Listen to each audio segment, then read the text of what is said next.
मैं आज 8वीं कक्षा के बच्चों के लिए एक पाठ करने जा रही हूँ। उसका नाम है मेरा देश मेरी माँ। तो इसका अर्थ है मेरा ದೇಶ ಅಂತಂದ್ರೆ ನನ್ನ ದೇಶ, मेरी माँ ಅಂತಂದ್ರೆ ನನ್ನ ಅಮ್ಮ ಅಂತ ಹೇಳ್ಬಿಟ್ಟು. ಸೊ इस पाठ को आशय देख लेंगे. ಸೊ ಈ ಪಾಠವನ್ನ ವರ್ಣನೆ ಮಾಡೋಕ್ಕಿಂತ ಮುಂಚೆ ಇದರ ಆಶಯ ನೋಡೋಣ.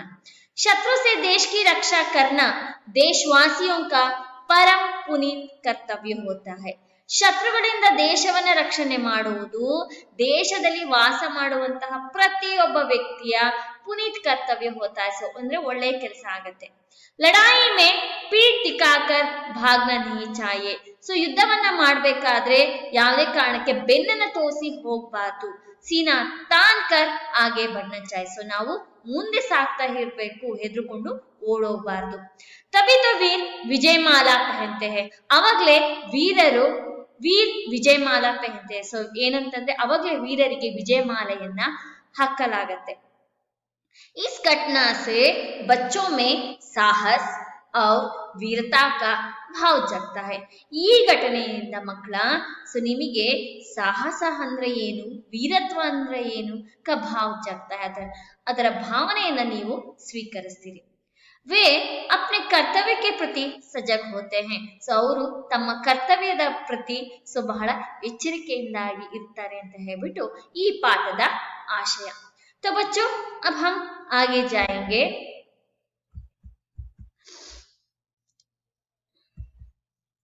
तो ये है मेजर आशाराम त्यागी. तो आपको देख रहे हैं कि 1965 में भारत पाक जंग की लड़ाई के हीरो अमर शहीद मेजर आशाराम त्यागी जी को जयंती पर हम सभी देशवासी ಶತ ಶತ ನಮನ್ ಕರ್ತೆ ಹೇ.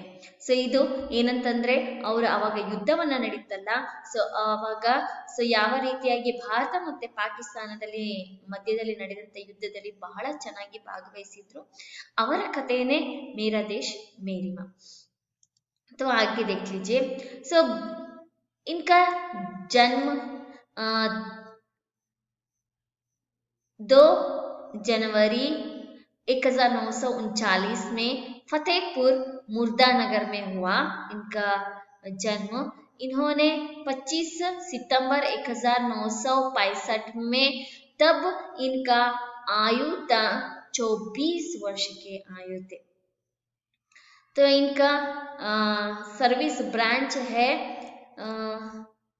इंडियन आर्मी में काम करते थे. तो कहाँ से कहाँ तक इन्होंने काम किया? 1939 से लेकर 1965 तक. सो वार्स कब इन्होंने युद्ध किया?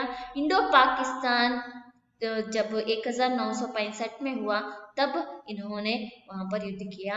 इनको कौन सा अवार्ड मिल गया है? महावीर चक्र अवार्ड मिल गया है. तो बच्चों आगे देखेंगे. तो पाठ करने से पहले मैं थोड़ा शब्दार्थ को देख लूंगी. शब्दार्थ है हमला, आक्रमण, आक्रमण. चौंका देना, चकित करना, विस्मित करना, विस्मयಗೊಳಿಸುವುದು. ममत्व, ममता, ममते. रूंद जाना, ಗದ್ಗದ್ ಹೋನ. ಸೊ ಗದ್ಗದವಾಗುವುದು ಅಂತ ಹೇಳ ಅಂದ್ರೆ ಅಳ್ಬೇಕಾದ್ರೆ ಸೊ ಇಲ್ಲಿ ಒಂಥರ ಗಂಟು ಹಿಡಿದಂಗ ಆಗತ್ತಲ್ಲ ಆ ರೀತಿಯಾಗಿ. ಅಭೇದ್ಯ ಜಿಸ್ಕೋ ಥೋಡಾ ನಾ ಜಾಯ್. ಸೊ ಅದನ್ನ ತುಂಡು ಮಾಡಲಿಲ್ಲವೋ ಅಸಾಧ್ಯವಾಗಿರೋದು ಅಂತ, ತುಂಡು ಮಾಡಕ್ಕೆ ಆಗದಿಲ್ಲ. ಜೂಜ್ನ, ಲಡ್ನ, ಸೊ ಯುದ್ಧ ಮಾಡುವುದು. ದಾಯಿತ್ವ, ಜಿಮ್ಮೆದಾರಿ, ಜವಾಬ್ದಾರಿ. ಮೌತ್, ಮರಣ್, ಸಾವು. संभालना, भार ऊपर लेना, संकट से बचाना. ಸೊ ಸಂಕಟದಿಂದ ಪಾರು ಮಾಡುವುದು. ಹಾಗೆ ದಿಲ್ ದಹಲಾನ, ಭಯಭೀತ್ ಕರ್ನ. ಸೊ ಅಂತಂದ್ರೆ ಭಯಗೊಳಿಸುವುದು ಅಂತ ಹೇಳ್ಬಿಟ್ಟು, ಭಯಭೀತ್ ಕರ್ನ ಹೆದರಿಕೊಳ್ಳುವುದು ಅಂತ. ಇಂತಜಾರ್, ಪ್ರತೀಕ್ಷಾ, ರಾಹ ದೇಖನ, ಕಾಯುವುದು. ಧ್ವಸ್ತ್, ನಾಶ್, ನಾಶ ಮಾಡುವುದು. ये सब शब्दार्थ हुआ. तो अब हम आगे पाठ की ओर जाएंगे. सन 1965 की एक शाम हर तरफ शांति का वातावरण था। किसी तरह की कोई आशंका नहीं थी। तभी दुश्मनों ने भारत पर आक्रमण कर दिया। अचानक हुए इस हमले ने भारतीय सेना को चौंका दिया। छुट्टियां बिताने अपने घर गए सैनिकों को तुरंत वापस आने के आदेश भेजे गए। तो बच्चों, आप घर में इस पाठ को जोर से पढ़ लीजिए और बाद में मौन वाचन कर लीजिए। तो इसका अर्थ बताती हूँ। 1965 की एक शाम हर तरफ ಶಾಂತಿ का ವಾತಾವರಣ था। 1965ರಲ್ಲಿ ಒಂದು ಸಂಜೆ ಸಮಯದಲ್ಲಿ ಎಲ್ಲಾ ಕಡೆನೂ ಕೂಡ ಶಾಂತಿಯ ವಾತಾವರಣ ಇತ್ತು। ಕಿಸಿ तरह की कोई आशंका नहीं थी, ಅಂದ್ರೆ ಯಾವುದೇ ರೀತಿಯ ಏನೇ ತೊಂದರೆ ಆಗುತ್ತೆ ಅನ್ನೋದು ಆಶಂಕ ಏನಂದ್ರೆ ಶಂಕೆನೆ ಇರಲಿಲ್ಲ। तभी दुश्मनों ने भारत पर आक्रमण कर दिया। ಸೊ ಅದೇ ಸಮಯದಲ್ಲಿ ನಾವು ಅನ್ಕೊಂಡೇ ಇರೋದಿಲ್ಲ ಇವಾಗ ಈ ರೀತಿ ಆಗತ್ತೆ ಅನ್ನೋ ಆ ಸಮಯದಲ್ಲಿ ಶತ್ರುಗಳು ಭಾರತದ ಮೇಲೆ ಆಕ್ರಮಣವನ್ನ ಮಾಡಿದ್ರು। ಅಚಾನಕ್ ಹುए इस हमले ने ಭಾರತೀಯ ಸೇನಾ ಕೋ ಚೌಂಕಾ ದಿಯಾ। ಆಕಸ್ಮಿಕವಾಗಿರುವಂತಹ ಈ ಯುದ್ಧ ಅನ್ನೋದು ಭಾರತೀಯ ಸೈನಿಕರಿಗೆ ಚೌಂಕಾ ದಿಯಾ। ಸೊ ಬಹಳ ಆಶ್ಚರ್ಯಕರವನ್ನ ಆಯ್ತು। ಸೊ ಬಹಳ ಎಚ್ಚರಿಕೆಗೊಳಿಸುವಂತ ಪರಿಸ್ಥಿತಿ ಬಂತು। छुट्टियां बिताने अपने घर गए सैनिकों को तुरंत वापस आने के ಆದೇಶ भेजे गए। ಸೊ ಆಗಷ್ಟೇ ರಜೆಯನ್ನ ಕಳೀಲಿಕ್ಕೋಸ್ಕರ ಮನೆಗೆ ಹೋಗಿರುವಂತಹ ಸೈನಿಕರು ತುರಂತ್ ವಾಪಸ್ ಆನೆಗೆ ಆದೇಶ भेजे गए, ತಕ್ಷಣನೇ ಬನ್ನಿ ಅಂತ ಹೇಳ್ಬಿಟ್ಟು ಆದೇಶವನ್ನ ಹೊರಡಿಸ್ತಾರಂತೆ। ಸೊ ಬೇಗ ಬನ್ನಿ ಅಂತ ಹೇಳ್ಬಿಟ್ಟು ಆಗಷ್ಟೇ ಹೋಗಿರ್ತಾರೆ ಪಾಪ ರಜೆ ಕಳೀಲಿಕ್ಕೆ। ನಮ್ಮ ದೇಶಕ್ಕೋಸ್ಕರ ಹೋರಾಟವನ್ನ ಮಾಡುತ್ತಿರುವಂತ ಸೈನಿಕರು ಹೆಚ್ಚಾಗಿ ತಮ್ಮ ಮನೆಗೆ ಹೋಗೋದೇ ಇಲ್ಲ, ಯಾವಾಗಲೂ ವರ್ಷಕ್ಕೆ ಒಂದು ಸಲ ಅಷ್ಟೇ। ಸೊ ಅಂತ ಸಮಯದಲ್ಲಿ ಹೋಗಿರ್ಬೇಕಾದ್ರೆ ಈ ರೀತಿಯ ಘಟನೆ ನಡೆಯುತ್ತೆ। आगे देख लीजिए, यहाँ पर देख लीजिए ये माँ और बेटे का चित्र है, बाद में बताऊंगी। छुट्टियां बिता रहे भारतीय सेना के ही एक मेजर को जब सूचना मिली तो जाने की तैयारी कर उन्होंने माँ के पैर छूकर प्रणाम किया। ರಜೆಯನ್ನ ಕಳೀಲಿಕ್ಕಂತ ಹೇಳ್ಬಿಟ್ಟು ಹೋಗಿರುವಂತಹ ಭಾರತದ ಸೈನಿಕರಲ್ಲಿ ಏಕ್ ಮೇಜರ್ ಕೋ ಜಬ್ ಸೂಚನಾ ಮಿಲಿ, ಒಬ್ಬ ಮೇಜರ್ ಸಾಹೇಬರಿಗೂ ಕೂಡ ಈ ಸೂಚನೆ ಸಿಕ್ಕಿತ್ತಂತೆ। ಮಿಲಿತೋ ಜಾನೆ ಕಿ ತಯಾರಿ ಕರ್, ಸೊ ಹೊರಡಕ್ಕೆ ರೆಡಿ ಆಗ್ಬಿಟ್ಟು ಉನ್ಹೋನೆ ಮಾ ಕಿ ಪೈರ್ ಚೂಕರ್ ಪ್ರಣಾಮ್ ಕಿಯ, ತನ್ನ ತಾಯಿಯ ಕಾಲನ್ನ ಮುಗಿದ್ಬಿಟ್ಟು ಪ್ರಣಾಮವನ್ನ ಮಾಡ್ತಾರಂತೆ। माँ का ममत्व जागूटा, तो पिछले मैं वहां पर एक चित्र दिखा दिया ना। सो वहां पर माँ के पैर छूकर प्रणाम किया। यहाँ पर क्या है कि अपने माँ का पैर छूकर वो मेजर साहेब जी माँ का पैर छूकर प्रणाम कर रहे हैं। तो आगे देख लीजिए, माँ का ममत्व ಜಾಗೂಟ, ಸೊ ಅಂದ್ರೆ ತಾಯಿಯ ಪ್ರೀತಿ ಅಂತ ಅನ್ನೋದು ಸೊ ಬಹಳ ಹುಷಾರಾಗತ್ತೆ। आंखों में आंसू भर गए और उन्होंने बेटे को सीने से लगा लिया, ಕಣ್ಣಿನಲ್ಲಿ ನೀರು ಬರುತ್ತೆ ಅಂದ್ರೆ ತುಂಬಿಕೊಡತ್ತೆ ಅಂದ್ರೆ ಸುರಿಸೋದಿಲ್ಲ। और उन्होंने बेटे को सीने से लगा लिया, ತನ್ನ ಮಗನ ತಪ್ಪಿಕೊತಾರಂತೆ। ಮೇಜರ್ का गला भी रून गया, ಮೇಜರ್ ಸಾಹೇಬ್ ಅವರ ಗಂಟ್ಲು ಕೂಡ ಅಳು ಬರೋ ರೀತಿಯಾಗಿ ಆಯಿತು। पर ತುರಂತ್ ಹಿ ಮಾತೃಭೂಮಿ ಕಾ ಸ್ಮರಣ ಆಯ, ಸೊ ಆ ಸಮಯದಲ್ಲಿ ತಾಯಿಯನ್ನ ಬಿಟ್ಟು ಹೋಗ್ತೀನಿ ಅಂತ ಅವರಿಗೆ ಬಹಳ ಬೇಜಾರಾಗತ್ತೆ, ಅಳು ಬಂದಂಗಾಗತ್ತೆ। ಆದ್ರೆ ತಕ್ಷಣ ಭೂಮಿ ತಾಯಿಯ ನೆನಪು, ನಮ್ಮ ಭಾರತ ಮಾತೆಯ ನೆನಪು ಆದ ತಕ್ಷಣನೇ ಸ್ಮರಣ ನೆನಪಾಗತ್ತೆ। युद्ध भूमि को जाते हुए पुत्र के सिर पर हाथ रख आशीर्वाद देते हुए माँ ने कहा। ಸೊ ಯುದ್ಧ ಭೂಮಿಗಂತ ಹೊರಟಿರುವಂತಹ ಪುತ್ರನ ತಲೆಯ ಮೇಲೆ ತಲೆಯನ್ನು ಸವರ್ತಾ ಆಶೀರ್ವಾದ ದೇತೆ ಹುವೆ ಮಾನಿಕ, ಆಶೀರ್ವಾದವನ್ನ ಕೊಟ್ಟು ತಾಯಿ ಹೇಳ್ತಾರಂತೆ, ಬೇಟೆ इस समय राष्ट्र रक्षा ही प्रत्येक भारतीय का सबसे बड़ा कर्तव्य, ಮಗ ಈ ಸಮಯದಲ್ಲಿ ರಾಷ್ಟ್ರ ರಕ್ಷಣೆಯೇನೆ ಪ್ರತಿಯೊಬ್ಬ ಭಾರತೀಯರ ಬಹಳ ದೊಡ್ಡ ಕರ್ತವ್ಯ। जाओ और दृढ़ता से अपना कर्तव्य का पालन करो, ಸೊ ಹೋಗು ನೀನು ಬಹಳ ದೃಢತೆಯಿಂದ ನಿನ್ನ ಕರ್ತವ್ಯದ ಪಾಲನೆಯನ್ನ ನೀನು ಮಾಡು ಅಂತ ಹೇಳ್ಬಿಟ್ಟು ಅವರ ತಾಯಿ ಹೇಳ್ತಾರೆ। ಯಾದ್ ರಹೆ, ಒಂದು ನೆನಪಲ್ಲಿಟ್ಕೋ, ಭಾರತೀಯ ಪರಂಪರಾ सीने पर गोली खाने की है, पीठ पर नहीं। ಭಾರತೀಯ ಪರಂಪರೆ ಅನ್ನೋದು ಎದೆ ಮೇಲೆ ಗುಂಡು ಹಾರಿಸ್ಕೊಬೇಕು ವಿನಃ ಪೀಠ್ ಪರ್ ನಹಿ, ಬೆನ್ನಿನ ಮೇಲೆ ಅಲ್ಲ ಅಂತ ಹೇಳ್ಬಿಟ್ಟು ತಾಯಿ ಒಂದು ಮಾತನ್ನ ಹೇಳಿ ಕಳಿಸ್ತಾರೆ. तो वहां पर गए हमारे मेजर साहब जी वहां पर गए. ಯುದ್ಧ ಭೀಷಣ ರೂಪ ಸೆ ಫೈಲ್ತಾ ಜಾ ರಹಾ ಥಾ. ಸೊ ಅಲ್ಲಿಗೆ ಹೋದ್ಮೇಲೆ ಅಲ್ಲಿ ಯುದ್ಧ ಅನ್ನೋದು ಬಹಳ ಜೋರಾಗಿ ನಡೀತಾ ಇರತ್ತೆ. इच्चोगिल नहर का मोर्चा भारतीय सेना के लिए चुनौती की दीवार बना खड़ा था. ಸೊ ಈ ಜಾಗ, ಈ ಯುದ್ಧ ನಡೆದಿರೋದು ಇಚ್ಚೋಗಿಲ್ ನಹರ್ ಎನ್ನುವಂತಹ ಜಾಗದಲ್ಲಿ ಈ ಯುದ್ಧ ನಡೆಯುತ್ತೆ. ಸೊ ಭಾರತೀಯ ಸೈನಿಕರಿಗೆ ಚುನೌತಿ ಏನಂತಂದ್ರೆ, ಸೊ ಇದು ಒಂದು ಸವಾಲಾಗಿ ನಿಂತು ಬಿಡುತ್ತೆ. ದೀವಾರ್ ಬನ ಕಟ್ತೀವಿ, ಒಂದು ಸವಾಲಾಗಿ ಗೋಡೆಯಾಗಿ ನಿಂತಿತ್ತಂತೆ. ಆ ಗೋಡೆಯನ್ನ ಯಾರು ದಾಟಿ ಹೋಗ್ತಾರೆ ಅಂತ ಗೊತ್ತಾಗೋದಿಲ್ಲ. ಪ್ರಶ್ನೆ उठा, इस अभेद दीवार को तोड़ने की जिम्मेदारी कौन निभाएगा. ಒಟ್ಟು ಒಂದು ಏನು ಪ್ರಶ್ನೆ ಶುರು ಆಗತ್ತೆ ಅಂತಂದ್ರೆ, ಇದು ಈ ಗೋಡೆಯನ್ನ ತುಂಡು ಮಾಡದೇ ಇರುವಂತಹ ಗೋಡೆಯನ್ನ ತೋಡ್ನೆ ಕಿ ಜಿಮ್ಮೆದಾರಿ ಕೌನ್ ನಿಭಾಯೇಗ, ಈ ತುಂಡು ಮಾಡುವಂತಹ ಜವಾಬ್ದಾರಿಯನ್ನ ಯಾಕೆ ತಗೊಂತೀರಾ ಅಂತ ಹೇಳ್ಬಿಟ್ಟು ಸೊ ಇಲ್ಲಿ ಪ್ರಶ್ನೆ ಉತ್ಪತ್ತಿ ಆಗತ್ತೆ. सो यहाँ पर देख लीजिए, सो यहाँ पर दोनों ओर से युद्ध हो रहा है. यहाँ पर हमारे भारतीय सेना है और यहाँ पर पाकिस्तान की सेना है. तो ये दोनों युद्ध कर रहे हैं. तो दूर दूर से युद्ध करने से कोई लाभ नहीं होता. ये लोग इधर जाना है कि इसमें से कोई जाए तो यहाँ पर जो जो लोग हैं वहां पर कितने लोग हैं और उसे मारने को आसान होता है और जय का हमें स्वतंत्र बहुत जल्दी मिलता है. तो इसलिए उनका यह प्रश्न जाग उठा कि दीवार को तोड़ने की जिम्मेदारी कौन निभाएगा. ಹಾಗಾದ್ರೆ ಆ ಗೋಡೆಯನ್ನ ದಾಟಿಕೊಂಡು ಹೋಗುವಂತ ಜವಾಬ್ದಾರಿಯನ್ನ ಯಾರು ತಗೊಂತಾರೆ ಅಂತ ಹೇಳ್ಬಿಟ್ಟು. तो आगे देख लीजिए. तो यहाँ देख लीजिए, सो ये आशाराम त्यागी है, उनको जो पुरस्कार दिया गया ये है उनका पुरस्कार. अच्छा ठीक है, आगे देख लीजिए. ಕಾರ್ಯ ಆಸಾನ್ नहीं था. ಸೊ ಇಂಥ ಕೆಲಸವನ್ನ ಮಾಡೋದಂತಂದ್ರೆ ಏನು ಸುಲಭನ? ಅಷ್ಟು ಸುಲಭ ಆಗಿರ್ಲಿಲ್ಲ.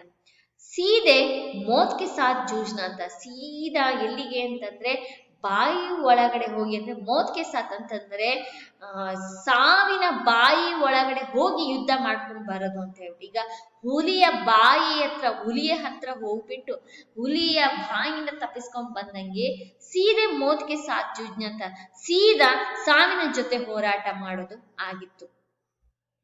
ಪರ್ ವೀರ್ ಕಬಿ ಮೌತ್ಗೆ ಭಯ ಸೆ ರುಕೆ ಹೇ. ಆದ್ರೆ ವೀರರು ಯಾವಾಗ್ಲಾದ್ರೂ ಸಾವಿನ ಭಯದಿಂದ ನಿಂತಿದಾರಾ? ಇಲ್ಲ. तुरंत एक वीर ने इसका दायित्व स्वीकार कर लिया. ತಕ್ಷಣನೇ ಒಬ್ಬ ವೀರ ಯೋಧ ಏನ್ ಮಾಡ್ತಾರೆ, ಇಸ್ಕ ದಾಯಿತ್ವ ಅಂದ್ರೆ ಇದರ ದಾಯಿತ್ವ ಸ್ವೀಕಾರ ಕರ್ಲಿಯಾ ಅಂತಂದ್ರೆ ಇದರ ದಾಯಿತ್ವವನ್ನ, ಸೊ ನಾನು ಇದನ್ನ ಮಾಡ್ತೀನಿ ಅಂತ ಹೇಳ್ಬಿಟ್ಟು ಹೊಣೆಗಾರಿಕೆಯನ್ನ ಇವರು ಸ್ವೀಕಾರ ಮಾಡ್ತಾರೆ. ಏ ಗಾಂವ್ ಸೆ ಆಯೇ ಹುವೆ ವಹಿ ಮೇಜರ್ ತೆ. ಇವ್ರು ಯಾರು ಅಂತಂದ್ರೆ ಆ ಹಳ್ಳಿಯಿಂದ ಬಂದಿದ್ರಲ್ಲ ಅದೇ ಮೇಜರ್ ಸಾಹೇಬ್ರು ಆಗಿದ್ರಂತೆ. तो आगे देख लीजिए. मौत की परवाह किए बिना ಮೇಜರ್ ನೇ ಮೋರ್ಚ್ ಸಂಭಾಲಿಯಾ. ಏನಂತಂದ್ರೆ ಸಾವಿನ ಬಗ್ಗೆ ಚಿಂತೆಯನ್ನ ಮಾಡ್ರೆ ಮೇಜರ್ ಸಾಹೇಬ್ರು ಏನ್ ಮಾಡ್ತಾರೆ, ಸದರನ್ನ ಬಹಳ ಜವಾಬ್ದಾರಿಯುತವಾಗಿ ಅದನ್ನ ನಿಭಾಯಿಸ್ತಾರಂತೆ. ವೇ ಧೀರೆ ಧೀರೆ ಆಗೆ ಬಡ್ನೆ ಲಗೆ. ಸೊ ನಿಧಾನವಾಗಿ ಅವರು ಮುಂದೆ ಸಾಕ್ತಾರೆ. ದಿಲ್ ದಹಲಾನೆ ವಾಲಿ ಗೋಲಿಯೋಂ ಕಾ ಶೋರ್ ಕಾನೋ ಕೆ ಪರ್ದೋಂ ಕೋ ಫಾಡ್ನೆ ಕಿ ಕೋಶಿಶ್ ಕರ್ ರಹಾ ಥಾ. ಏನಂತಂದ್ರೆ ಗುಂಡುಗಳನ್ನ ಹಾರಿಸ್ಬೇಕಾದ್ರೆ ಇನ್ನು ಹತ್ರ ಹೋದಾಗ ಇನ್ನು ಏನಾಗತ್ತೆ, ಸೌಂಡು ಶಬ್ದ ಬಹಳ ಜೋರಾಗಿ ಕೇಳಿಸತ್ತೆ. ಸೊ ಏನಿಲ್ಲಿ ಏನಂತಂದ್ರೆ ದಿಲ್ ದಹಲಾನೆ ವಾಲಿ ಗೋಲಿಯು ಅಂತಂದ್ರೆ ಎದೆಯನ್ನ ಗಡಗಡಗಡ ಅಂತ ನಡುಗಿಸುವಂತಹ ಗುಂಡುಗಳ ಶೋರ್ ಅಂತಂದ್ರೆ ಶಬ್ದ, ಕಾನೂಕೆ ಫರ್ದೋಂಕು ಫಾಡ್ನೆಗೆ ಕೋಶಿಶ್ ಕರಾತ. ಏನಂತಂದ್ರೆ ಕಿವಿಯ ಕಾನೂಕೆ ಪರ್ದೋಂಕು ಅಂದ್ರೆ ಕಿವಿ ಒಳಗಡೆ ಇರುವಂತ ಟಮಟೆಯನ್ನು ಹೊಡೆದೋಗತ್ತೇನೋ ಅನ್ನೋ ರೀತಿಯಲ್ಲಿ ಅದು ಅಷ್ಟು ಶಬ್ದ ಬರ್ತಾ ಇತ್ತು. ಫಾಡ್ಲಿಕ್ಕೆ ಕೋಶಿಶ್ ಕರ ಅಂತಂದ್ರೆ ಹೊಡೆದೋಗತ್ತೇನೋ ಅಂತ ಪ್ರಯತ್ನ ಮಾಡೋ ತರ ಇತ್ತು ಅಂತ ಹೇಳ್ಬಿಟ್ಟು. ನಮಗೆ ಈವನ್ ಸ್ವಲ್ಪ ಶಬ್ದನೇ ಇಲ್ಲೇ ಸುತ್ತಮುತ್ತ ಶಬ್ದಗಳು ಚಿಕ್ಕ ಶಬ್ದಗಳಾದ್ರೇನೆ ಸೊ ನಮಗೆ ಒಂದೊಂದ್ಸತಿ ಕಿವಿ ನೋವು ಆಗತ್ತೆ. ಸೊ ನಾವು ಕಿವಿಯನ್ನ ಮುಚ್ಕೊಂತೀವಿ. ಅದು ಗುಂಡು ಅಂತಂದ್ರೆ ಅದು ಎಷ್ಟು ಶಬ್ದ ಬರ್ತಿರ್ಬೋದು, ಅದು ಅದರ ಗುಂಡಿನ ಬಳಿ ಹತ್ರ ಹೋದ್ರೆ ಸೊ ಅದು ಬಹಳ ಶಬ್ದವನ್ನ ಕೊಡತ್ತೆ. मेजर पर देशभक्ति का जोश पूरी तरह छाया हुआ था। मौके का इंतजार किया जाए इतना समय भी नहीं था, इसलिए वे धड़ाधड़ गोलीबारी करते हुए दुश्मनों के टैंकों को ध्वस्त करते करते आगे बढ़ रहे थे। तो आगे देख लीजिए, ಮೇಜರ್ ಪರ್ ದೇಶಭಕ್ತಿ ಕ ಜೋಶ್ ಪೂರಿ ತರಹ ಛಾಯ ಹುವಾ ತಾ. ಸೊ ಮೇಜರ್ ಸಾಹೇಬ್ರ ಮೇಲೆ ದೇಶಭಕ್ತಿಯ ಜೋಶ್, ಹುಚ್ಚು ಅನ್ನೋದಂದ್ರೆ ಎಲ್ಲಾ ಕಡೆನೂ ಕೂಡ ಹರಡಿತ್ತು. ಯಾಕಂದ್ರೆ ಅವ್ರಿಗೆ ಒಟ್ಟು ದೇಶವನ್ನ ಕಾಪಾಡ್ಬೇಕು ಅನ್ನುವ ರೀತಿ ಜೋಶ್ ಅನ್ನೋದು ಅವರ ತಲೆಯಲ್ಲಿ ತುಂಬಿಕೊಂಡಿರೋದ್ರಿಂದ ಮೋಕೆ ಕ ಇಂತಜಾರ್ ಕಿಯಾ ಜಾಯ್ ಅಂತಂದ್ರೆ ಅವಕಾಶಕ್ಕೋಸ್ಕರ ಕಾಯಕ್ಕಿಂತ ಮುಂಚೆ ಇತನಾ ಸಮಯ ಬಿ ನೇಹಿತ ಅಂದ್ರೆ ಅವಕಾಶ ಬರ್ಲಿ ಕಾಯಣ ಅನ್ನೋಷ್ಟು ಕೂಡ ಸಮಯ ಇರ್ಲಿಲ್ಲ. इसलिए वे धड़ाधड़ ಗೋಲಿಬಾರಿ ಕರ್ತೇವೆ. ಅದರಿಂದ ಅವ್ರು ಏನ್ ಮಾಡ್ತಾರೆ, ತಕ್ಷಣನೇ ಜೋರಾಗಿ ಗುಂಡನ್ನ ಹಾರಿಸ್ತಾ ದುಶ್ಮನೋಕೆ ಟ್ಯಾಂಕ್ ಧ್ವಸ್ತ್ ಕರ್ತೆ ಆಗೆ ಬಡ್ ರಹೆ थे. ಶತ್ರುಗಳ ಟ್ಯಾಂಕ್ ಗಳನ್ನ ಧ್ವಂಸ ಮಾಡ್ತಾ ಅವ್ರು ಮುಂದೆ ಸಾಗ್ತಾ ಇದ್ರು. ಅವರು ಅಷ್ಟೋ ತನಕನೂ ಕೂಡ ಅವಕಾಶ ಸಿಗ್ಲಿ ಅಂತ ಅವರು ಕಾಯಕ್ಕೆ ಹೋಗ್ಲಿಲ್ಲ. तो आगे देख लीजिए बच्चों, तो यहाँ पर देख लीजिए, सो मेजर साहब जी यहाँ पर है, वे किस तरह युद्ध शत्रु के जगह पर जाकर कैसे युद्ध कर रहे हैं, ये इसका चित्र है. तो आगे, तभी दुश्मन की कई गोलियां एक साथ सनसनाती हुई आई और मेजर के हाथ व पेट में घुस गई. ಆ ಸಮಯದಲ್ಲಿ ನಮ್ಮ ಮೇಜರ್ ಸಾಹೇಬರು ಮುಂದೆ ಸಾಗಿ ಗುಂಡುಗಳನ್ನು ಹಾರಿಸಿಟ್ಟೆ ಶತ್ರುಗಳ ಟ್ಯಾಂಕ್ಗಳನ್ನು ಧ್ವಂಸ ಮಾಡೋ ಸಮಯದಲ್ಲಿ ದುಶ್ಮನೋ ಕಿ ಕೈ ಗೋಲಿಯ ಶತ್ರುಗಳ ಹಲವಾರು ಗುಂಡುಗಳು ಏಕ್ ಸಾಥ್ ಸನ್ಸನಾತಿ ಒಂದರ ನಂತರ ಒಂದು ಬಂದ್ಬಿಟ್ಟು ಮೇಜರ್ ಹಾತ್ ವಾ ಪೇಟ್ ಮೇ ಘುಸ್ ಗೈ, ಮೇಜರ್ ಅವರ ಕೈಗೆ ಮತ್ತೆ ಹೊಟ್ಟೆಗೆ ಬಂದು ಸೇರ್ಕೊಳ್ಳತ್ತೆ. ಮಗರ್ ಭಾರತೀಯ ಪರಂಪರಾ ಸೀನೆ ಪರ್ ಗೋಲಿ ಖಾನೆ ಕಿ ಹೈ, ಪೀಠ್ ಪರ್ ನಹಿ. ಆದ್ರೆ ಒಂದು ಮಾತ್ರ ಅವರಿಗೆ ನೆನಪಲ್ಲಿತ್ತು, ಆದರೆ ಭಾರತೀಯ ಪರಂಪರೆ ಅನ್ನೋದು ಸೀನೆ ಪರ್ ಗೋಲಿ ಖಾನಿಕೆ, ಎದೆ ಮೇಲೆ ಗುಂಡು ಹಾರಿಸ್ಕೊಬೇಕು ವಿನಃ ಪೀಠ್ ಪರ್ ನಹಿ, ಬೆನ್ನಿನ ಹಿಂದೆ ಅಲ್ಲ. ಮಾಕೆ ಈ ಶಬ್ದ ಪ್ರೇರಣಾ ದೇ ರಹೆ थे, ತಾಯಿಯ ಈ ಶಬ್ದಗಳು ಅವರಿಗೆ ಪ್ರೇರಣೆಯನ್ನ ಕೊಡ್ತಾ ಇತ್ತು. ಅದಕ್ಕೆ ಮಕ್ಕಳ ಈ ಪಾಠದ ಹೆಸರೇ ಮೇರಾ ದೇಶ್ ಮೇರಿ ಮಾ, ನನ್ನ ದೇಶ ನನ್ನ ಅಮ್ಮ. ತಾಯಿಯ ಆ ಶಬ್ದಗಳು ಇವರಿಗೆ ಪ್ರೇರಣೆ ಕೊಡ್ತಾ ಇರೋದ್ರಿಂದ ಇವರು ಮುಂದೆ ಸಾಗಕ್ಕೆ ಸಾಧ್ಯವಾಯಿತು. वे चोट की परवाह किए बगैर ಆಗೆ ಬರ್ತೆ ರಹೆ. ಸೊ ಇವರು ತನಗೆ ಗಾಯ ಆಗಿದ್ರು ಕೂಡ ಅದರ ಬಗ್ಗೆ ಚಿಂತೆನ ಮಾಡದೆ ಆಗೆ ಬರ್ತೆ ರಹೆ, ಸೊ ಮುಂದೆ ಸಾಕ್ತಾ ಇದ್ರು. ಅವ್ರು ಗೋಲಿಯ ಆಕರ್ ಉನ್ಕೆ ಸೀನೆ ಮೇ ಗುಸ್ಸಿ ಗೈ, ಏನಂತಂದ್ರೆ ಗುಂಡುಗಳ ಸರಮಾಲೆ ಅನ್ನೋದು ಅವರಿಗೆ ಇನ್ನೂ ಬಂದು ಎದೆ ಮೇಲೆ ಸೇರ್ತಾ ಇತ್ತು. ಒಂದು ಗುಂಡು ಹಾರಿಸಿದ್ರೇನೆ ನಮಗೆ ಶಕ್ತಿ ಇರೋದಿಲ್ಲ, ಅದು ಬಿದ್ದೋಗ್ತೀವಿ. ಆದ್ರೆ ಅವರಿಗೆ 3-4 ಗುಂಡುಗಳು ಸೇರಿದ್ರು ಕೂಡ ಅವ್ರು ಏನ್ ಮಾಡ್ತಾರೆ, ಸೊ ಮುಂದೆ ಸಾಕ್ತಾ ಹೋಗ್ತಾರೆ. ಸೊ ನೋವಿನ ಬಗ್ಗೆ ಅವರು ಹೆಚ್ಚಾಗಿ ಯೋಚನೆಯನ್ನ ಮಾಡೋದಿಲ್ಲ. आगे देख लीजिए, स्थिति को समझते हुए उनको पीछे हटने का आदेश जारी किया गया, पर ಮೇಜರ್ ಕೆ ಕದಂ ರುಕೆ ನಹಿ. ಅವರ ಪರಿಸ್ಥಿತಿಯನ್ನ ತಿಳ್ಕೊಂಡ್ಬಿಟ್ಟು ಸೊ ಹಿಂದೆ ಬನ್ನಿ ಅಂತ ಹೇಳ್ಬಿಟ್ಟು ಅವ್ರ ಹತ್ರ ವಾಕಿ ಟಾಕಿ ಇರುತ್ತೆ, ಆದೇಶ ಜಾರಿ ಕಿಯಾಗೆ ಆದೇಶವನ್ನ ಹೊರಡಿಸ್ತಾರೆ.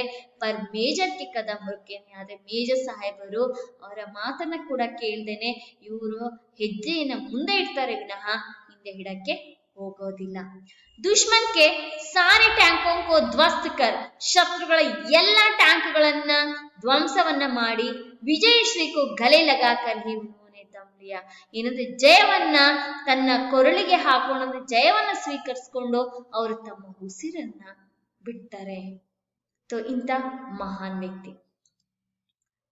तो आगे देख लीजिए, तुरंत ही अमृतसर के सैनिक अस्पताल में उन्हें लाया गया. ಸೊ ಏನ್ ಮಾಡ್ತಾರೆ, ಅಲ್ಲೇ ತಕ್ಷಣನೇ ಅಮೃತ್ಸರದ ಸೈನಿಕರು ಏನ್ ಮಾಡ್ತಾರೆ, ಅವ್ರನ್ನ ಹಾಸ್ಪಿಟಲ್ಗೆ ಕರ್ಕೊಂಡ್ ಬರ್ತಾರೆ, ನೋಡೋಣ ಏನಾದ್ರೂ ಕಾಪಾಡ್ಬೋದ ಏನು ಅಂತ. ಪರ್ ತಬ್ ತಕ್ ಪೂರಾ ಸೀನಾ ಗೋಲಿಯಂ ಸೆ ಛಲ್ನಿ ಹೋ ಚುಕಾ ಥಾ. ಆದ್ರೆ ಆ ಸಮಯದೊಳಗಡೆ ಅವರ ಎದೆಯಲ್ಲಿ ಗುಂಡುಗಳ ಸೇರ್ಕೊಂಡಿರೋದ್ರಿಂದ ಎಲ್ಲಾ ದೇಹ ಎಲ್ಲಾ ಗುಂಡಮಯವಾಗಿರೋದ್ರಿಂದ ಸೊ ಎಲ್ಲಾ ಶರೀರ ಒಂದು ರೀತಿಯಾಗಿ ಸೊ ಮೆತ್ತನೆ ಆಗಿತ್ತಂತೆ, ಅಂದ್ರೆ ಛಿದ್ರವಾಗಿತ್ತಂತೆ. ರೂದೆ ಗಲೇಸೆ ಅಧಿಕಾರಿಯೋನೆ ಪೂಜ, ಅಂದ್ರೆ ಅಧಿಕಾರಿಗಳಿಗೆ ಗೊತ್ತಾಗಿದೆ ಇನ್ನಿವ್ರು ಉಳಿಯೋದಿಲ್ಲ ಅಂತ ಹೇಳ್ಬಿಟ್ಟು, ಅದರಿಂದ ಅಳು ಮುಖ ಮಾಡ್ಕೊಂತ ಅಧಿಕಾರಿಗಳು ಕೇಳ್ತಾರಂತೆ, ಆಪ್ಕಿ ಕೋಯಿ ಅಂತಿಮ ಇಚ್ಛಾ ಹೈ, ನಿಮ್ಮದೇನಾದ್ರೂ ಕೊನೆಯ ಆಸೆ ಇದೆಯಾ ಅಂತ ಹೇಳ್ಬಿಟ್ಟು. ಗೋಲಿಯಾ ಸೀನೆ ಮೇ ಕಸಕ್ ರಹಿ ಥಿ ಪರ್ ಮೇಜರ್ ನೆ ಚೆಹರೆ ಪರ್ ಮುಸ್ಕಾನ್ ಲಾತೆ ಹುವೆ ಕಹಾ. ಅಂದ್ರೆ ಗುಂಡುಗಳು ಆದಷ್ಟು ಕೆಲವು ತೆಗ್ದಿದ್ದಾರೆ, ಆದ್ರೆ ಎಲ್ಲವನ್ನು ತೆಗಿಲಿಕ್ಕೆ ಆಗಿಲ್ಲ, ಯಾಕಂದ್ರೆ ತೆಗೆದ್ರೆ ಅವ್ರ ಪ್ರಾಣ ಇರುವಂತ 5 ನಿಮಿಷನೂ ಕೂಡ ಇರೋದಿಲ್ಲ ಅನ್ನೋ ಕಾರಣಕ್ಕೆ ಇದು ಒಳಗಡೆ ಇತ್ತು. ಕಸಕ್ ರಹಿ ಥಿ ಪರ್ ಮೇಜರ್ ನೆ ಚೆಹರೆ ಪರ್ ಮುಸ್ಕಾನ್ ಲಾತೆ ಹುವೆ ಕಹಾ. ಸೊ ಒಳಗಡೆ ಗುಂಡುಗಳು ನೋವನ್ನು ಉಂಟು ಮಾಡ್ತಿದ್ರು ಕೂಡ ಮೇಜರ್ ಸಾಹೇಬ್ರು ಮುಖದಲ್ಲಿ ಮುಗುಳ್ನಗೆಯನ್ನ ಬೀರ್ತಾ ಹೇಳ್ತಾರೆ, ಹಾ ಹೇ, ಹೌದು ಇದೆ, ನನ್ನದು ಕೊನೆಯ ಆಸೆ ಇದೆ. ಮೇರಿ ಮಾ ತಕ್ ಸಂದೇಶ ಪਹੁಂಚಾ ದೇನಾ, ನನ್ನ ತಾಯಿಯ ತನಕ ಸಂದೇಶವನ್ನ ಕಳಿಸಿ. ತುಮಾರೆ ಬೇಟೆನೆ ಗೋಲಿಯಾ ಸೀನೆ ಪರ್ ಹಿ ಕಾಯಿ ಹೈ ಪೀಠ್ ಪರ್ ನಹಿ. ನಿಮ್ಮ ಮಗ ಸೊ ಗುಂಡನ ಎದೆ ಮೇಲೆನೆ ಹಾಸ್ಕೊಂಡಿದ್ದಾನೆ ವಿನಃ ಬೆನ್ನಿನ ಹಿಂದ್ಗಡೆ ಅಲ್ಲ ಅಂತಂದ್ರೆ ಸೊ ಹೆದರ್ಕೊಂಡು ಓಡೋಗಿಲ್ಲ ಅನ್ನೋ ವಿಷಯವನ್ನ ತಲುಪಿಸಿ ನನ್ನ ತಾಯಿಗೆ ಅಂತ ಹೇಳ್ಬಿಟ್ಟು ಹೇಳ್ತಾರೆ ಮೇಜರ್ ಸಾಹೇಬ್. तो यहाँ अस्पताल का चित्र है, यहाँ पर सभी मेजर्स बहुत ही रूंधे अधिकारियों रूंधे गले से उनसे पूछते हैं, फिर भी वे अपने मुंह से मुस्कान लाकर बोलते हैं, मेरी माँ को संदेश भेज देना, आपके बेटे ने पीठ पर नहीं सीने पर गोली खाई है, इस तरह. तो आगे जानते हैं ये बहादुर कौन थे, सो ಗೊತ್ತಾ ಯಾರು ಈ ಬಹದ್ದೂರ್ ಅಂತ ಕೇಳ್ತಾ ಇದಾರೆ. ये भारतीय सेना के अफसर ಮೇಜರ್ ಆಶಾರಾಮ್ ತ್ಯಾಗಿ थे. ಇವ್ರು ಯಾರು ಅಲ್ಲ, ಸೊ ಯಾರು ಅಂತಂದ್ರೆ ನಮ್ಮ ಭಾರತದ ಸೈನಿಕರಲ್ಲಿ ಆಫೀಸರ್ ಆಗಿರುವಂತಹ ಮೇಜರ್ ಆಶಾರಾಮ್ ತ್ಯಾಗಿ. तो बच्चों पहले आपने उनका भावचित्र देख लिया, ये है उनका नाम, जिन्होंने माँ के वचनों का पालन करते हुए अपनी मातृभूमि की रक्षा के लिए ಪ್ರಾಣೋ ಕಿ ಬಾಜಿ ಲಗಾ ದಿ. ಸೊ ಇವರು ತನ್ನ ತಾಯಿಯ ಮಾತನ್ನ ಪರಿಪಾಲನೆ ಮಾಡ್ಲಿಕ್ಕೋಸ್ಕರ, ಮಾತೃಭೂಮಿಯ ರಕ್ಷಣೆ ಮಾಡ್ಲಿಕ್ಕೋಸ್ಕರ ತನ್ನ ಪ್ರಾಣವನ್ನ ಮುಡಿಪಾಗಿಟ್ಟಿರುವಂತಹ ಮಹಾನ್ ವ್ಯಕ್ತಿ ಆಶಾರಾಮ್ ತ್ಯಾಗಿ. दीपक बुझ गया पर उसकी अमर ज्योति युगों तक देशभक्तों की राह दिखाती रहेगी. ಸೊ ದೀಪ ಆರಿ ಹೋಗತ್ತೆ, ಆದ್ರೆ ಅವರ ಅಮರ ಜ್ಯೋತಿ ಅನ್ನೋದು ಯುಗ ಯುಗಗಳ ತನಕ ದೇಶಭಕ್ತೋಂಕು ರಾಹ ದಿಕ್ಕಾತಿ रहेगी, ಅಂದ್ರೆ ದೇಶಭಕ್ತರಿಗೆ ದಾರಿಯನ್ನ ತೋರಿಸ್ತಾ ಹೋಗತ್ತೆ ಅಂತ ಅರ್ಥ. ಅಂತಂದ್ರೆ ಮುಂದೆ ಬರುವಂತ ಪೀಳಿಗೆಗಳು ಸೈನಿಕರಿದಾರಲ್ಲ ಅವ್ರಿಗೆ ಇವರು ಒಂದು ರೀತಿಯ ಆದರ್ಶದಾಯಕರಾಗಿರ್ತಾರೆ ಅಂತ ಅರ್ಥ. तो आप मेरा देश मेरी माँ पाठ को समझ गए होंगे. ये आशाराम त्यागी का साहस का एक कहानी है. तो बच्चों अब मैं आपको एक वीडियो दिखा दूंगी, सो बाद में हम आगे. ये कहानी है एक अतुलनीय पराक्रम की, ऐसे योद्धाओं की जिन्होंने अपने प्यारे देश के लिए बिना झिझके अपने प्राण न्यौछावर कर दिए. ये कहानी है असीम वीरता की, गाथा है अमर बलिदान की.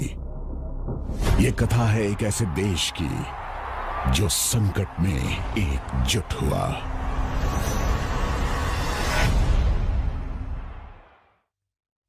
जनवरी 1965, कच्छ का रण. पाकिस्तान ने कच्छ के रण के 50% हिस्से पर अपना दावा ठोक दिया. भारत ने जवाबी कार्रवाई की. दोनों ही देशों के बीच सीमा पर कई मुठभेड़ें हुई. कच्छ के रण में पाकिस्तान ने अपने इसी दुस्साहस के नतीजे में नाकाम होकर ऑपरेशन जिब्राल्टर की शुरुआत की. अगस्त 1965, कश्मीर घाटी. पाकिस्तान के हथियारबंद घुसपैठियों के कश्मीर में घुसने की खबर मिली. घुसपैठियों का मकसद था राज्य में घबराहट पैदा करना. पाकिस्तान अपनी इस हमलावर कार्रवाई को यह शक्ल देना चाहता था कि कश्मीर के लोग भारत के खिलाफ उठ खड़े हुए हैं और इसी बहाने से वो कश्मीर को अपने साथ जोड़ने के लिए अपनी सेना का इस्तेमाल करना चाहता था। इस चाल को उसने नाम दिया था ऑपरेशन जिब्राल्टर। आखिर किस कारण पाकिस्तान ने यह सोचा कि 1947 में उसकी जो योजना नाकाम रही वो 1965 में सफल हो जाएगी? प्रधानमंत्री लाल बहादुर शास्त्री ने ऐसे नाजुक दौर में देश की बागडोर संभाली जबकि हाल ही में हमने चीन के साथ एक मुश्किल युद्ध लड़ा था। हमारी सेनाएं बदलाव के दौर से गुजर रही थी और हम गंभीर खाद्य संकट भी झेल रहे थे। दूसरी तरफ पाकिस्तान को अमेरिका से बेहद उन्नत हथियार और साजो सामान मिल चुका था, लेकिन ये पाकिस्तान की एक बड़ी भूल थी। वो ये भूल गया कि किसी देश की असली शक्ति उसके सैनिकों के मनोबल में होती है, उसकी मशीनों में नहीं। भारतीय सैनिकों ने हमेशा अपने जीवन का बलिदान देकर भी देश की रक्षा की है और तिरंगे के मान को हमेशा कायम रखा है। भारत ने पड़ोसी के इस हमले को हल्के तौर पर नहीं लिया। प्रधानमंत्री शास्त्री ने शत्रु का मुंह तोड़ जवाब दिया। अगर तलवार की नोक पर या एटम बम के डर से कोई हमारे देश को झुकाना चाहे, दबाना चाहे, ये देश हमारा दबने वाला नहीं। तो एक सरकार के नाते हमारा क्या जवाब हो सकता है सिवाय इसके कि हम हथियारों का जवाब हथियारों से दें। फौरन ही ऑपरेशन जिब्राल्टर को जड़ से खत्म करने की योजनाएं बनाई गईं। यह था पाकिस्तान के कब्जे वाले कश्मीर में मौजूद हाजी पीर बंद, जो भारत के उरी और पुंछ शहरों के बीच मौजूद था। 25 अगस्त को ऑपरेशन बख्शी की शुरुआत की गई ताकि हाजी पीर पास को अपने नियंत्रण में लिया जा सके। वन पैरा के सैनिकों ने मेजर रंजीत दयाल के नेतृत्व में बेहद खराब मौसम और बारिश की परवाह न करते हुए घनघोर अंधेरे में इस खतरनाक पहाड़ की फिसलन भरी ढलानों पर चढ़ाई की ताकि इस दर्रे पर हमला किया जा सके, और फिर उन्होंने सफलतापूर्वक हाजी पीर की चोटी पर तिरंगा लहरा दिया। मेजर रंजीत दयाल को महावीर चक्र से सम्मानित किया गया क्योंकि उन्होंने बेहद मुश्किल बाधाओं के बावजूद अपना निर्णायक और प्रेरणाप्रद नेतृत्व प्रदान किया था। हाजी पीर पास पर कब्जा होने से ऑपरेशन जिब्राल्टर की हवा निकल गई और शत्रु की योजना धरी की धरी रह गई। फिर इसके बाद पाकिस्तान ने अखनूर में एक बड़ा सैनिक हमला कर दिया। इसका मकसद था जम्मू और कश्मीर को बाकी भारत से अलग थलग करना। अब दोनों देशों के बीच युद्ध छिड़ चुका था। इस कम अवधि वाली मगर जबरदस्त लड़ाई में भारतीय सेना ने अभूतपूर्व शौर्य और बलिदान का प्रदर्शन किया और इन लड़ाइयों ने भारतीय इतिहास में अपना विशिष्ट स्थान बना लिया। जम्मू पर पाकिस्तान के हमले के जवाब में भारत ने पूरी पंजाब सीमा पर जबरदस्त हमला शुरू किया। भारत का लक्ष्य था लाहौर तक पहुंचना। लाहौर तक जाने वाली एक सड़क एक छोटे से कस्बे बरकी से होकर गुजरती है, जिसकी जबरदस्त घेराबंदी इन्फेंट्री और टैंकों के जरिए की गई थी। फोर सिख के बहादुर सैनिकों ने सेंट्रल इंडिया हॉर्स के आग उगलते टैंकों के साथ मिलकर बरकी पर हमले का नेतृत्व किया। यहां जबरदस्त युद्ध हुआ और आखिरकार भारतीय सेना ने जीत हासिल की और बरकी पुलिस स्टेशन पर प्रतीक के रूप में भारतीय तिरंगा फहरा दिया। पाकिस्तान ने जवाबी कार्रवाई के तौर पर भारत के पंजाब में खेमकरण पर हमला कर दिया। भारतीय सेना के साहसी सैनिकों ने असल उत्तर की लड़ाई में हमलावरों को मुंह तोड़ जवाब दिया। बेहतर अमेरिकी टैंकों वाली पाकिस्तानी सेना को भारतीय इन्फेंट्री और इंजीनियर्स ने एक चक्रव्यूह में फंसा दिया। 3 कैवलरी के टैंकों ने एक हॉर्स शो बनाकर दुश्मनों को घेर लिया और पूरी तरह कुचल दिया। इसी युद्ध में दुश्मनों के 100 टैंकों का कब्रिस्तान भी बना। पाकिस्तान की सेना ने अपने इतिहास में जो सबसे बड़ी हारें हासिल की हैं, ये उनमें से एक थी। इसी युद्ध में CQMH अब्दुल हमीद ने शौर्य का सबसे विस्मयकारी परिचय देते हुए केवल रिकॉइललेस गन के जरिए दुश्मनों के कई पैटर्न टैंक बर्बाद कर दिए, जिसका टैंकों से कोई मुकाबला नहीं था। भारतीय सेना की सर्वोच्च गौरवशाली परंपरा का पालन करते हुए उन्होंने देश के लिए निस्वार्थ और चरम बलिदान दिया। उन्हें परमवीर चक्र से सम्मानित किया गया। दुश्मनों को एक बार फिर अपनी ही जमीन पर हार का मुंह देखना था। सियालकोट, पाकिस्तान। यहां फिलौरा नामक एक छोटा सा कस्बा दूसरे विश्व युद्ध के बाद सबसे बड़े टैंक युद्ध का गवाह बना। यह लड़ाई टैंकों के बीच केवल 100 गज की रेंज में हुई थी। भारत की दो सबसे पुरानी रेजिमेंट्स पूना हॉर्स और हॉडसन्स हॉर्स ने इस युद्ध में भारत को जीत दिलाई। लेफ्टिनेंट कर्नल अर्धशीर तारापुर ने बड़े सुयोग्य ढंग से अपनी रेजिमेंट पूना हॉर्स का इस युद्ध में आगे रहते हुए नेतृत्व किया और इस लड़ाई में बुरी तरह घायल होने के बावजूद उन्होंने खुद को वहां से इलाज के लिए ले जाए जाने से इनकार किया। उन्हें मृत्यु उपरांत परमवीर चक्र से सम्मानित किया गया। डोगराई, पाकिस्तान। जब युद्ध समाप्ति की ओर बढ़ा तो इसमें बेहद तेजी आ गई और लाहौर की ओर बढ़ते हुए हमारी सेना ने भारत के इतिहास की सबसे मुश्किल लड़ाइयों में से एक लड़ाई लड़ी। 3 जाट के बहादुर सैनिकों ने रात में इस शहर पर हमला किया। भारी गोलाबारी की परवाह न करते हुए वो घरों में घुसे और 27 घंटे से भी ज्यादा चली आमने सामने की निर्मम लड़ाई लड़ी। मुश्किल से मिली ये जीत commanding officer lieutenant colonel Desmond Hayde Mahavir Chakra के प्रेरक नेतृत्व में मिली।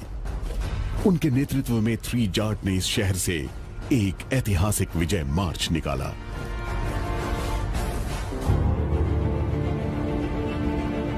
हमारे योद्धाओं ने हमारे साहसी हवाई योद्धाओं की सुयोग्य मदद से पाकिस्तानी सेना को जहां का तहां रोक दिया।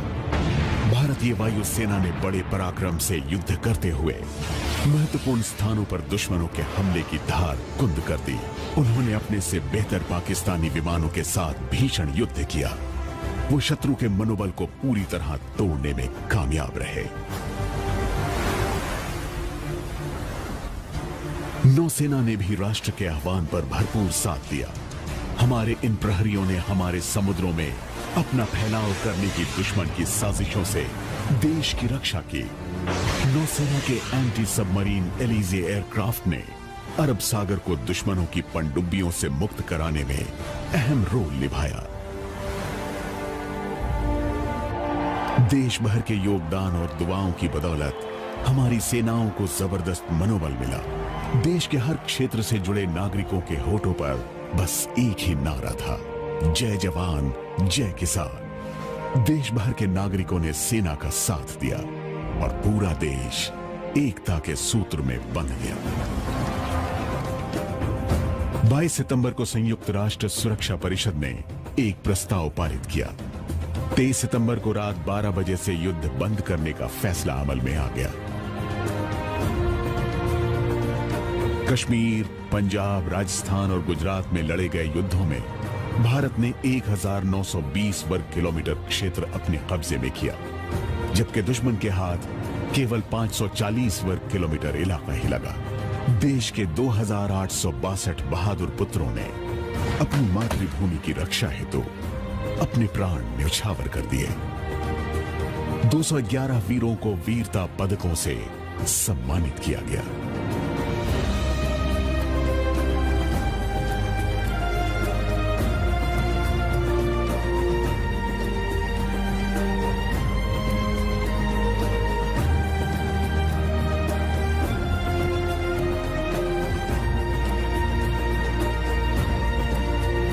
दुश्मनों को बुरी तरह मुंह की खानी पड़ी और उनका आत्मविश्वास मिट्टी में मिल गया।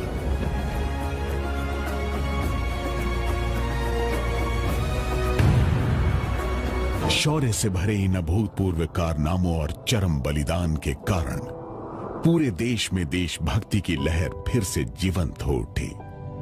1965 के युद्ध के 50 वर्ष पूरे हो रहे हैं और यह समय है कि देश के हर कोने में बसे सभी भारतवासी एकजुट होकर उन योद्धाओं को याद करें जिन्होंने देश की एकता और भारत के सिद्धांत आधारित अस्तित्व के लिए खुद को कुर्बान कर दिया।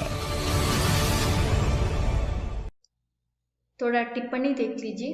इच्चोगिल नहर यहाँ लाहौर से 14 किलोमीटर की दूरी पर है। ಇದು ಲಾಹೋರಿಂದ 14 ಕಿಲೋಮೀಟರ್ ದೂರದಲ್ಲಿದೆ। ಆಶಾರಾಮ್ ತ್ಯಾಗಿ ಆಶರಾಮ್ ತ್ಯಾಗೀಜಿ ಭಾರತೀಯ ಸೇನಾ के मेजर थे, ಇವರು ಭಾರತೀಯ ಸೇನಾದ ಮೇಜರ್ ಆಗಿದ್ರು। 21 सितंबर 1965 के भारत पाकिस्तान युद्ध में वे शहीद हुए। ಸೆಪ್ಟೆಂಬರ್ 21ನೇ ತಾರೀಕು 1965ರಲ್ಲಿ ನಡೆದಿರುವಂತಹ ಭಾರತ ಮತ್ತೆ ಪಾಕಿಸ್ತಾನ್ ಯುದ್ಧದಲ್ಲಿ ಇವರು ಮರಣವನ್ನ ಅಪ್ಪಿದ್ರು। ಯುದ್ಧೋಪರಂತ್ उन्हें महावीर चक्र प्रदान कर सम्मानित किया गया। ಇವರು ಮರಣದ ನಂತರ ಇವರಿಗೆ ಮಹಾವೀರ ಚಕ್ರ उपाधिಯನ್ನು ಕೊಟ್ಟು ಸನ್ಮಾನವನ್ನ ಮಾಡಿದ್ರು। सो मैं पहले उस चित्र को दिखाई थी, वो महावीर चक्र का चित्र। तो आगे आइए बच्चों, तो ये उसका पेपर में आ गया, समाचार पत्र में गोली सीने पर खाना भेटा, इसका ये समाचार पत्र में आया हुआ चित्र है। तो अब आइए एक वाक्य में उत्तर लिख के देख लेंगे। तो प्रश्न पहला है, भारत पर दुश्मनों ने कब आक्रमण किया? सो भारत पर दुश्मनों ने सन 1965 में आक्रमण कर दिया। तो कब आक्रमण कर दिया? सो सन 1965 में आक्रमण कर दिया। तो आगे, मेजर को तुरंत किसका स्मरण हो आया? तो मेजर साहब को तक्षण यार नेनपायितु अंत, मेजर को तुरंत मातृभूमि का स्मरण हो आया। सो मेजर साहेबರಿಗೆ ತಕ್ಷಣನೇ ಭೂಮಿ ತಾಯಿಯ ನೆನಪಾಗತ್ತೆ, ಅಂದ್ರೆ ನಮ್ಮ ಭಾರತ ಮಾತೆಯ ನೆನಪಾಗತ್ತೆ। तीसरा प्रश्न, भारतीय सेना के लिए किस नहर का क्षेत्र चुनौती की दीवार बना खड़ा था? तो भारतीय सेना के लिए किस नहर का क्षेत्र, ಯಾವ ಕ್ಷೇತ್ರ ಅನ್ನೋದು सो चुनौती का दीवार बना खड़ा था? तो ये बहुत ही आसान उत्तर है, भारतीय सेना के लिए कि इच्चोगिल नहर का क्षेत्र चुनौती की दीवार बना खड़ा था, इच्चोगिल नहर का क्षेत्र। तो अगला प्रश्न, चौथा प्रश्न, इच्चोगिल नहर को तोड़ने के लिए कौन तैयार थे? सो इच्चोगिल नहर को तोड़ने के लिए कौन तैयार थे? इच्चोगिल नहर को तोड़ने के लिए भारतीय सेना के मेजर आशाराम त्यागी तैयार थे। सो इन्यारू अಲ್ಲ, मेजर साहेबರು आशाराम त्यागी ಅವರು तैयारागिದ್ರು। अगला प्रश्न, मेजर ने किसकी परवाह नहीं करते हुए मोर्च को संभाला? मेजर ने मौत की परवाह किए बिना मोर्च संभाला, ಏನಂದ್ರೆ ಸಾವಿನ ಬಗ್ಗೆ ಚಿಂತೆ ಮಾಡ್ತೇನೆ ಸೊ ಅವರು ಇದನ್ನ ಜವಾಬ್ದಾರಿಯನ್ನ ಆಯ್ಕೆ ಮಾಡ್ಕೊಂತಾರೆ। तो यहाँ पर अमर शहीद मेजर आशाराम त्यागी का ये बना हुआ ಚಿತ್ರ, ಇದನ್ನ ಅವರ ಭಾವಚಿತ್ರವನ್ನ ಮಾಡಿರೋದು ಇದನ್ನ ಪುತ್ತಲಿ। तो आगे 2-3 वाक्यों में उत्तर लिखिए। सैनिकों को तुरंत वापस आने का आदेश अचानक क्यों दिया गया? तो सैनिकों को तुरंत वापस आने का आदेश अचानक क्यों दिया गया, ಯಾಕೆ ಕೊಡ್ತಾರೆ ಅಂತ ಹೇಳ್ಬಿಟ್ಟು, दुश्मनों ने भारत पर आक्रमण कर दिया। सो शत्रुಗಳು ಭಾರತದ ಮೇಲೆ ಆಕ್ರಮಣವನ್ನ ಮಾಡಿದ್ರು। अचानक हुए इस हमले ने भारतीय सेना को चौंका दिया। तो ಈ ರೀತಿ ಆಗಿದ್ದು ಭಾರತೀಯ ಸೇನೆಗೆ ಬಹಳ ಅಚ್ಚರಿಯನ್ನುಂಟು ಮಾಡುತ್ತೆ। छुट्टियां बिताने अपने घर गए सैनिकों को तुरंत वापस आने का आदेश भेजे गया। ಆದ ಕಾರಣ ಸೊ ಮನೆಗೆ ಹೋಗಿರುವಂತಹ ಸೈನಿಕರನ್ನ ತಕ್ಷಣ ವಾಪಸ್ ಬರಕ್ಕೆ ಆದೇಶವನ್ನ ಹೇಳಲಾಯಿತು। आगे देख लीजिए, युद्ध भूमि जाने से पहले मेजर ने जब मां को प्रणाम किया तब दोनों की स्थिति कैसी थी? सो ಯಾವಾಗ ಯುದ್ಧಕ್ಕಂತ ಹೊರಡಬೇಕು ಅನ್ನೋ ಸಮಯದಲ್ಲಿ ತಾಯಿಗೆ ನಮಸ್ಕಾರವನ್ನ ಮಾಡಿದಾಗ ಅವರ ಇಬ್ಬರ ಪರಿಸ್ಥಿತಿ ಯಾವ ರೀತಿಯಾಗಿ ಆಗಿತ್ತು ಅಂತ। युद्ध भूमि जाने से पहले मेजर ने मां के पैर छूकर प्रणाम किया, मां का ममत्व जाग उठा, आंखों में आंसू भर गए और उन्होंने बेटे को सीने से लगा लिया। मेजर का गला भी रूंध गया, पर तुरंत ही मातृभूमि का स्मरण हो गया।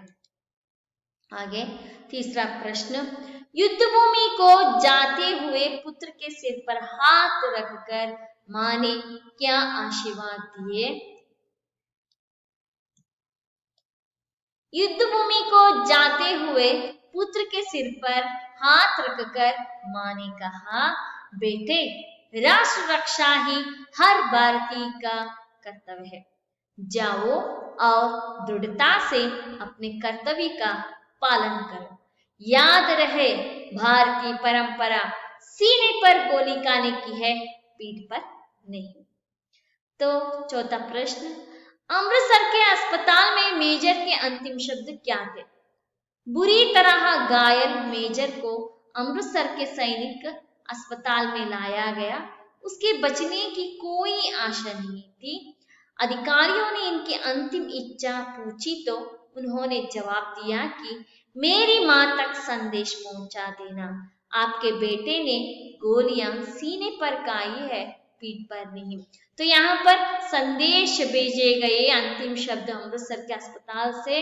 सो मेजर साहब आशाराम त्यागी के मां को संदेश क्या भेजे गए, यही है उसका उत्तर। तो आगे देख लीजिए, घायल मेजर को खालिस्तान जगह भरिए। घायल मेजर को डैश के सैनिक अस्पताल को लाया गया। यहाँ पर है उत्तर, अमृतसर के सैनिक अस्पताल को लाया गया। मेजर का नाम डैश था। मेजर का नाम क्या था बच्चों? आशाराम त्यागी। शत्रु से देश की रक्षा करना डैश का पुनीत कर्तव्य होता है, देशवासियों का पुनीत कर्तव्य होता है। लड़ाई में, चौथा प्रश्न, लड़ाई में डैश दिखाकर भागना नहीं चाहिए। लड़ाई में पीठ दिखाकर भागना नहीं चाहिए। अगला प्रश्न, डैश का मोर्चा भारतीय सेना के लिए चुनौती की दीवार बना खड़ा था। तो इच्चोगिल नहर का मोर्चा भारतीय सेना के लिए चुनौती की दीवार बना खड़ा था। अगला प्रश्न, मेजर पर डैश का जोश पूरी तरह छाया हुआ था। मेजर पर देशभक्ति का जोश पूरी तरह छाया हुआ। राष्ट्र रक्षा करना हमारे सबसे बड़ा कर्तव्य है। राष्ट्र रक्षणೆಯು ನಮ್ಮ अत्यंत ದೊಡ್ಡ कर्तव्य। आप अंग्रेजी में लिख सकते हैं, protecting the nation is our foremost duty. तो आगे का प्रश्न, भारतीय परंपरा सीने पर गोली खाने की है, पीठ पर नहीं। ಸೊ ಏನಂತಂದ್ರೆ, ಗುಂಡನ್ನು ಎದೆ ಮೇಲೆ ತೆಗೆದುಕೊಳ್ಳುವುದು ಭಾರತೀಯ ಪರಂಪರೆಯಲ್ಲದೆ ಬೆನ್ನಿನ ಮೇಲೆ ಅಲ್ಲ। ಸೊ एक कन्नड़ का अर्थ है, Indian tradition is to receive bullets on the chest and not in the back. आगे तीसरा प्रश्न कन्नड़ में अनुवाद कीजिए। युद्ध भीषण रूप से फैलता जा रहा था। युद्धವು ಭೀಷಣ ರೂಪದಲ್ಲಿ ಹರಡುತ್ತಲಿತ್ತು। The war was spreading in a dreadful manner। तो अंग्रेजी वाले अंग्रेजी देखकर लिख लीजिए। नमूने के अनुसार अन्य वचन शब्द बनाइए। परीक्षा, परीक्षाएं, माला, मालाएं, शाखा, शाखाएं, कविता, कविताएं और पत्रिका, पत्रिकाएं, रेखा, रेखाएं। तो आगे एक वचन बहुवचन रूप लिखिए। ई की जगह इया लिखने से स्त्रीलिंग एकवचन बहुवचन रूप बनता है। बदलते रूप को समझिए। उदाहरण, तैयारी, तैयारियां, छुट्टी, छुट्टियां, गोली, गोलियां, रोटी, रोटियां, लाठी, लाठियां, खिड़की, खिड़कियां, जिम्मेदारी, जिम्मेदारियां। ये सब स्त्रीलिंग का एक वचन के बहुवचन रूप है।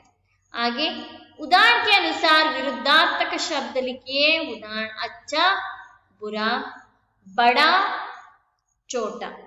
आगे पीछे, दोस्त, दुश्मन, भेद्य, अभेद्य।